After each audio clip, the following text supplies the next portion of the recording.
It's your girl, Life with the Roberts. I want to tell you guys thank you for commenting, thank you for liking, and thank you for subscribing. Remember, God's time is the best. Hey guys, it's your girl Josephine Favor Roberts with Life with the Roberts. I want to tell you thank you for commenting, tell you thank you for liking and subscribing. So guys, in today's video, I'm going to tell you guys a story. Something that happened to me and my family back home. And from the title of this video, I know you are very curious to know about what happened to us. And they have a saying in Liberia. They said, if you make a mistake, they will correct the mistake for you. So this is what happened to us, guys. So one night, and this place, that's where we used to stay before moving to this house that you normally see us doing videos. So we went back home a couple of years ago, and we have been staying in this community previously from 2016 until I think 2021. Everything was fine. Nobody had ever broken into our house before. Everything was great. So all of a sudden, we had the window, as you can see behind me, and beside the window we had our dresser, and then we have something in Liberia they called, it will be a closet, but in Liberia we call it shoe rack, where we stack our shoes. So so we have that right by the window. So we're sleeping, and in the morning we wake up, didn't notice anything missing. We went outside, and then when we looked at the window, we seen the screen is like it was little tear a little bit, and then we seen footsteps or foot marks at the window. So we came back in the house and then looked at the closet and noticed that there was certain things missing, so like shoes from there, but we quite couldn't remember how much shoes or what it took. But just because we have stacked it in certain orders, we realized that it was missing. So that's when we decided to blow alarm. That means, you know, tell other people in the community that something happened to us. So we started to inform neighbors, oh look what happened here, you know. Rogues came to our house apparently in the night and took some things, and then neighbors was like, oh, they are those in Liberia, some people like to call them disadvantaged youth, but the popular name for them, they are called Zogos. So everybody started running around, oh sorry, this is what happened to you guys, and what got missing. And we like, oh, we just noticed that there are certain pairs of shoes that's not on the shoe rack. So we came outside, and then we had one of the disadvantaged youth, which is formerly called Zogo, living with us too.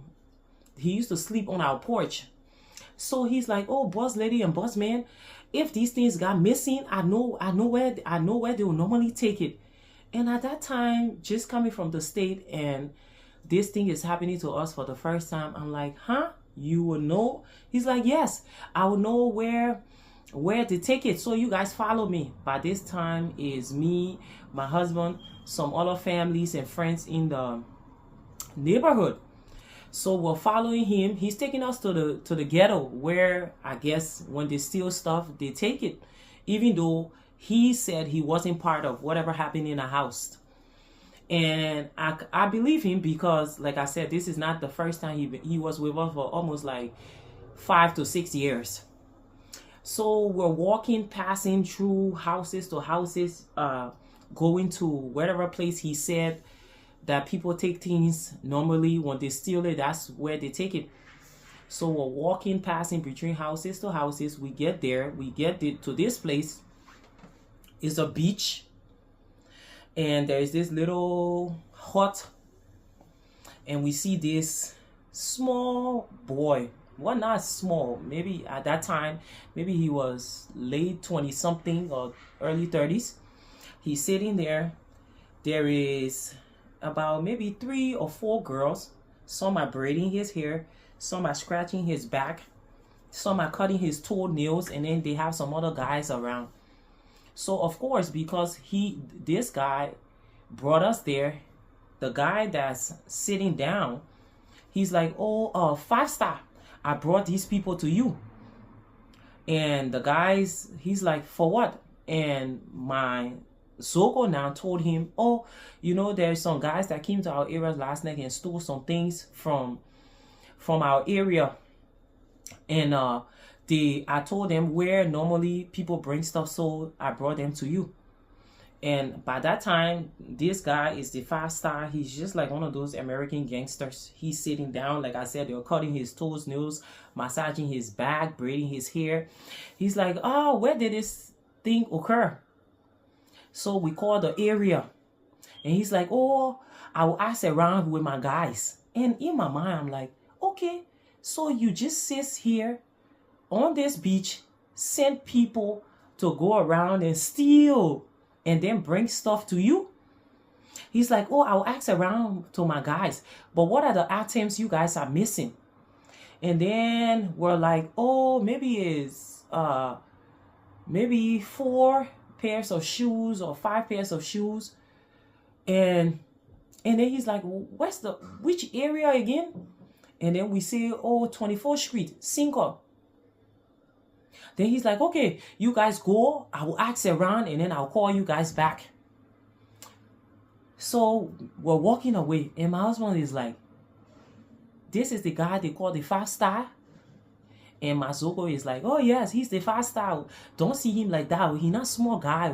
So my husband like, you know what? I should probably just go call the police on him, since he normally send guys out on the field to go and steal, and they bring this stuff to him.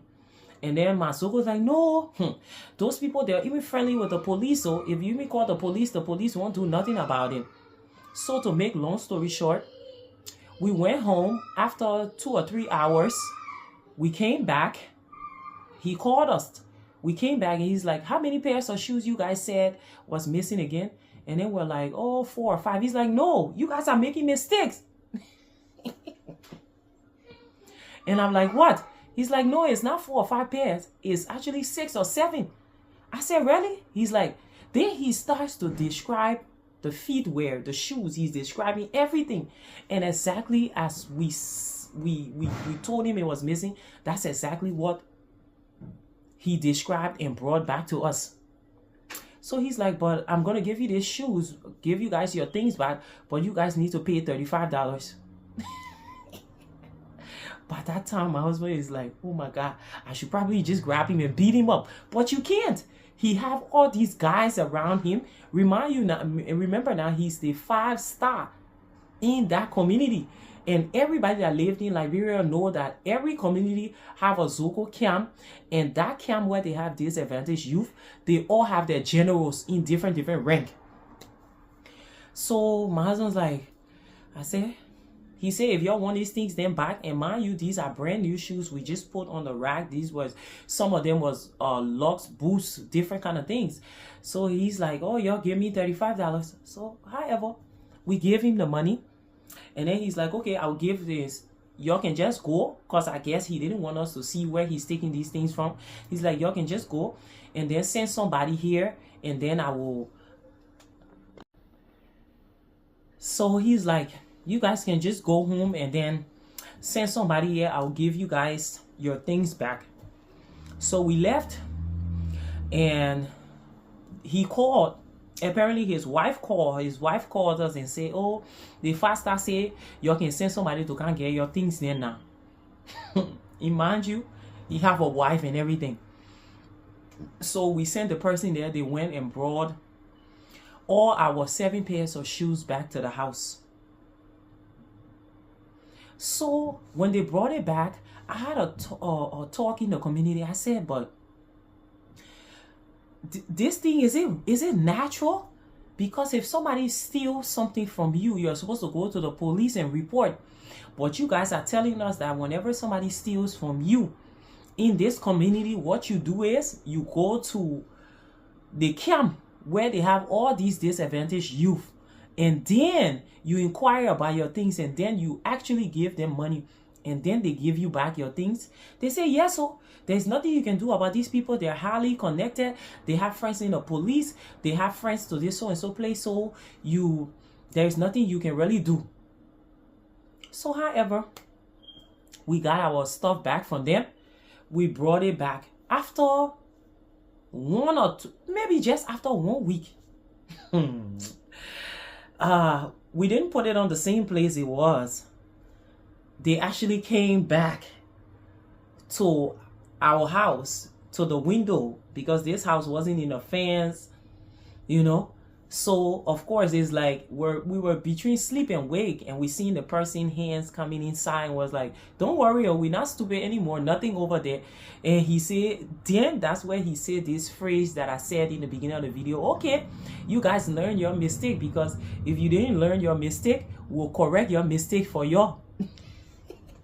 So that's how I guess they left and never came back to our house again. So I just wanted to share this story with you guys. I don't know if you guys have had that experience where you go to the country, you lost a cell phone, you lost anything, and they have these places where these disadvantaged youth are, where you can go to retrieve your things. I've heard that stories from different people before, but I didn't think it was going to happen to us. So I just wanted to bring this story to you to share it. Let me know if you have heard something, or let me know if you have experienced this story before where you got stuff stolen from you. It can be your material that you work on your building. It can be your cell phone. It can be your money or anything. And then you are told to go to the 5-star in the community to retrieve those things. So just let me know. So guys, I want to tell you thank you for watching. Thank you for commenting, and tell you thank you for liking. Remember, God time is the best, and I have a great news coming up. I know you guys will like it when I tell you, but I gotta wait a little bit. When the time get closer, I will let you guys know, and trust me, it'll be good. It's good news for me, and it's good news for you guys too. So remember what I always say in my video: God time is the best, and stay blessed. Bye bye guys.